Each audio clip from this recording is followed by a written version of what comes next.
Dunia ina maeneo mazuri sana, lakini pia kuna nchi ambazo kuishi humo ni kama kucheza na kifo kila siku.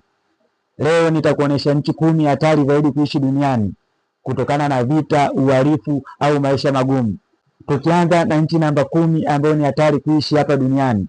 Nchi namba 10 ambayo ni hatari kuishi ni El Salvador. El Salvador ni hatari kuishi kutokana na uhalifu pamoja na magenge makubwa ya kihalifu yaliyopo katika nchi hiyo. Nchi namba 9 hatari kuishi ni Iraki. Iraki ni hatari kuishi kutokana na migogoro katika baadhi ya maeneo ya nchi hiyo. Nchi namba 8 ambayo ni hatari kuishi ni DRC of Congo.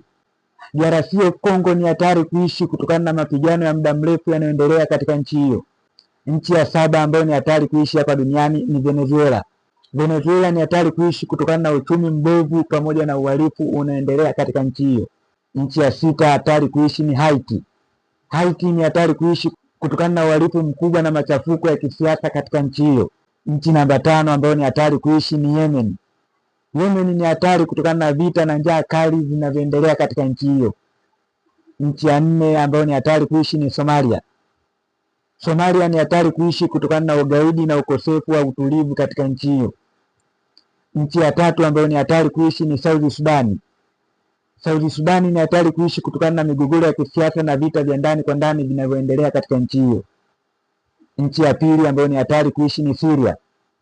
Syria ni hatari kuishi kutokana na vita vya wenyewe kwa wenyewe vinavyoendelea katika nchi hiyo na ukosefu wa usalama katika nchi hiyo.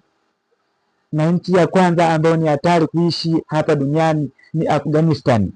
Afghanistan ni hatari kuishi kutokana na vita vya muda mrefu na hali ya usalama isiyotabirika katika nchi hiyo. Hizi ndizo nchi 10 hatari zaidi kuishi duniani. Je, ni nchi ipi imekushangaza zaidi katika hii listi? Na je, unadhani ni nchi ipi nyingine ni hatari kuishi hapa duniani na haipo katika listi hii? Tudondoshee comment hapo chini ukitaja nchi hiyo ambayo ni hatari kuishi hapa duniani na haipo katika hiyo listi.